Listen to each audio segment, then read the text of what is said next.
फिरोज तुगलक। आज हम फिरोज तुगलक के बारे में अध्ययन करेंगे, जिसमें सबसे पहली बात आती है कि उसका राज्यारोहण किस प्रकार से हुआ था।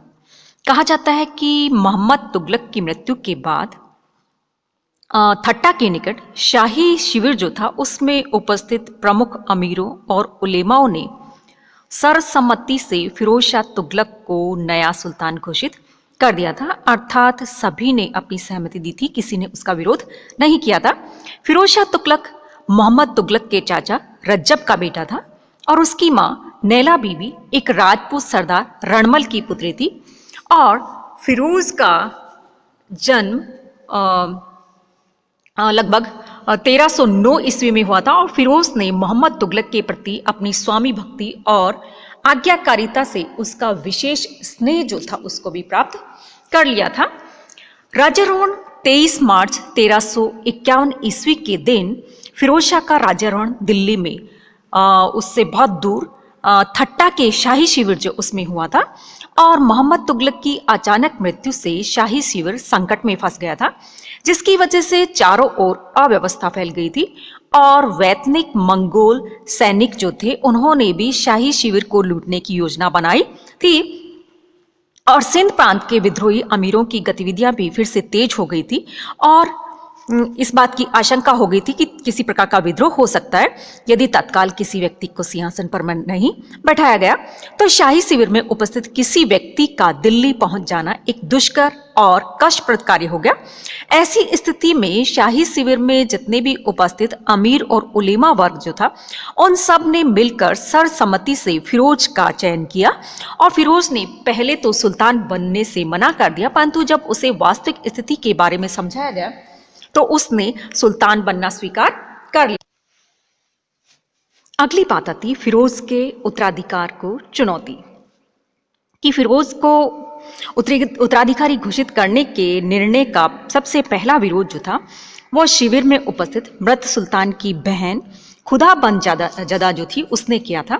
उसने अमीरों को कहलवाया कि मेरे पुत्र दावर मलिक के होते हुए कोई अन्य व्यक्ति सिंहासन पर कैसे बैठ सकता है, और अमीरों ने सैद्धांतिक आधार पर उसके दावे जो उसको बिल्कुल सही माना था, परंतु दावर मलिक जो था वो क्या था, बहुत ही अयोग्य था, इसीलिए सिंहासन पर उसको नहीं बैठाया जा सकता था और उसके दावे को खारिज कर दिया गया। अमीरों के प्रतिनिधियों ने जाकर खुदाबंद जदा जो है उसको समझाया कि हम सभी इस सुदूर प्रांत में चारों तरफ से विद्रोही जो उनसे घिरे हुए हैं और एक शक्तिशाली मंगोल सेना हमारा पीछा कर रही है। यदि फिरोज के स्थान पर तुम्हारे अयोग्य पुत्र को बैठाया गया तो हम सभी का विनाश निश्चित होगा। इस पर वह शांत हो गई और फिरोज को सुल्तान स्वीकार कर लिया। सुल्तान बनने के 3 दिन के भीतर ही फिरोज ने सेना को संगठित करके मंगोल पर आक्रमण करके उन्हें खदेड़ दिया और थट्टा के उपद्रवी जो थे वो भी परास्त होकर भाग गए। इसके बाद फिरोज ने दिल्ली की तरफ रवाना हुआ और रास्ते में फिरोज को दूसरे विरोध का सामना करना पड़ा। वो था मृत सुल्तान के वजीर ख्वाजा जहां ने दिल्ली में एक पत्र फिरोज के नाम दिल्ली के उलेमाओं के साथ भिजवाया, जिसमें लिखा गया था कि सुल्तान की मृत्यु की सूचना मिलते ही उसके अल्पवयस्क पुत्र को सिंहासन पर बैठा दिया गया है और फिरोज से उसका संरक्षक बनने का अनुरोध किया जाता है। वजीर के पत्र से स्थिति जो थी बहुत ज्यादा गंभीर हो गई और फिरोज ने वह पत्र अपने अमीर और उलेमा जो थे उनके सामने रख दिया और उन्होंने अपने पूर्ण निर्णय जो था यानी कि फिरोज को राजा बनाए जाने का उसको कायम रखा और दिल्ली की तरफ यानी कि रवाना हो गए। जब फिरोज शाह दिल्ली पहुंचा तो वजीर ने आगे बढ़कर फिरोज शाह का स्वागत किया और मोहम्मद के तथाकथित पुत्र को हटा करके फिरोज को सुल्तान घोषित कर दिया और सबको यह कहकर शांत कर दिया गया था कि मरने से पूर्व मोहम्मद फिरोज को अपना उत्तराधिकारी बनाकर गया था। मोहम्मद तुगलक के कोई पुत्र था या नहीं था इसके बारे में निश्चित रूप से नहीं कह सकते। अगली बात आती राजत्व का सिद्धांत कि फिरोज का निर्वाचन मुस्लिम संवैधानिक सिद्धांतों जिसमें ट्रस्टीशिप का सिद्धांत शामिल था उसके काफी निकट था और फिरोज भी अपने आप को सल्तनत का मात्र एक ट्रस्टी समझता था। वो अपने आप को वास्तविक शासक नहीं समझता था। वह खलीफा के प्रति बहुत ही ज्यादा सम्मान रखता था और खलीफा द्वारा उसकी सल्तनत को दी गई मान्यता को वह कभी भी नहीं भुला पाया। उसने अपने आप को खलीफा का नायब के नाम से प्रसिद्ध करवाया। इससे फिरोज को डबल बेनिफिट हुआ। एक तो ये कि वह मुसलमानों की निगाह में सम्मानित व्यक्ति बन गया और दूसरी तरफ उसे अपनी कमजोरियों जो थी उनको भी छिपाने में सहारा मिल गया। फिरोज ने खुतबे में भी अपने सभी पूर्ववर्ती सुल्तान जो उनका नाम जोड़कर अपने आप को खलजियों का वैधानिक उत्तराधिकारी बताने का भी प्रयास किया। फिरोज की शासन व्यवस्था का मूल उद्देश्य सांप्रदायिक राजनीतिक व्यवस्था के सिद्धांत को फिर से स्थापित करना था। उसने अपने को केवल मुस्लिम जनता का वास्तविक शासक समझा और इस वर्ग की भौतिक तथा नैतिक उन्नति के लिए हमेशा प्रयत्नशील रहा। उसने उलेमा वर्ग को हमेशा प्रसन्न और संतुष्ट रखने का प्रयास किया और सैनिक वर्ग को अधिक से अधिक सुविधाएं प्रदान करके उसके समर्थन को प्राप्त करने में भी सफल रहा था। फिरोज शाह कहा जाता है कि न ही तो योग्य शासक था और सेना नायक था और न ही कुशल प्रशासक था, फिर भी उसके शासनकाल में शांति और व्यवस्था जो थी वो पूरी तरह से बनी रही थी। उसकी सफलता का एक कारण तो ये था कि अमीरों और उलेमाओं का समर्थन और दूसरा कारण ये था कि इस्लामी कानूनों के अनुसार उसका संवैधानिक राजतंत्र एवं शासन व्यवस्था की स्थापना थी। और एक दूसरा कारण यह भी बताया जाता है कि सामान्य शासन कार्यों में वह कम से कम हस्तक्षेप करता था।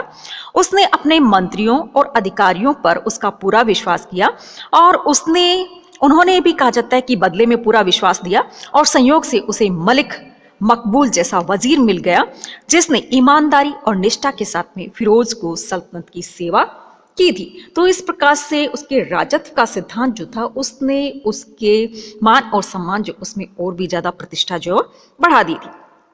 अगली बात आती वजीर की शक्ति का विकास, कि फिरोज का शासन वजीर की शक्ति का शक्ति जो उसका चरमोत्कर्ष का माना जाता है कि सुल्तान के बाद केंद्रीय शासन का सर्वोच्च अधिकारी जो होता था वो कौन, वजीर ही होता था। और फिरोज ने ख्वाजा जहां को हटाकर मकबूल को वजीर के पद पर बैठा दिया और मकबूल एक तैलंग हिंदू था और बाद में वह मुसलमान बन गया। वह एक अनुभवी और निपुण राजनीतिज्ञ था। फिरोज को उसमें इतना अधिक विश्वास था कि उसने अपने अधिकांश अधिकार वजीर को सौंप दिए थे और अपने कहा जाता है कि शासन के प्रारंभिक 7 वर्षों में तो फिरोज केवल 13 दिन ही राजधानी में रहा था।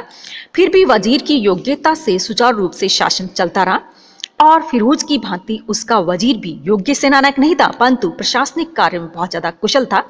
उसने स्वामी भक्ति से अपना कार्य किया, यद्यपि धन संबंधी मामलों में उसके ऊपर पूरा ईमानदारी का वो नहीं कहा जा सकता कि उसके ऊपर संदेह किया जाता है कि उसकी मृत्यु के बाद फिरोज ने उसी के पुत्र को अपना वजीर बनाया जो अपने पिता से भी अधिक योग्य और स्वामी भक्त निकला। और फिरोज के शासनकाल में वजीर तो बड़े अधिकारियों की नियुक्ति पदच्युति करने का अधिकार था और दरबार में सुल्तान से सीधी बात करने का अधिकार जो था वो भी केवल वजीर को ही प्राप्त था। सुल्तान के सिंहासन के निकट ही वजीर की कुर्सी लगाने का विशेष सम्मान उसे दिया जाता था। और वजीर की बढ़ती हुई शक्ति से क्या होने लगा, अब दरबार में दूसरे लोग जो थे उससे जलने लगे और उन्होंने फिरोज के कान भरने शुरू कर दिए। परंतु फिरोज ने अमीरों की बात के ऊपर कभी विश्वास नहीं किया। तब अमीरों ने फिरोज के पुत्र के साथ मिलकर वजीर के विरुद्ध षड्यंत्र रचा और वजीर के माध्यम से सुल्तान को षड्यंत्र की जानकारी मिल गई और तत्काल विद्रोहियों को गिरफ्तार कर लिया गया। भयभीत युवराज ने वजीर को मरवा डाला और वजीर की मृत्यु के साथ ही फिरोज के शासन का अंत हो गया और सुल्तान की शक्तियां एवं अधिकार युवराज ने हथिया लिए। यद्यपि फिरोज वजीर की मृत्यु के बाद में भी जीवित रहा था।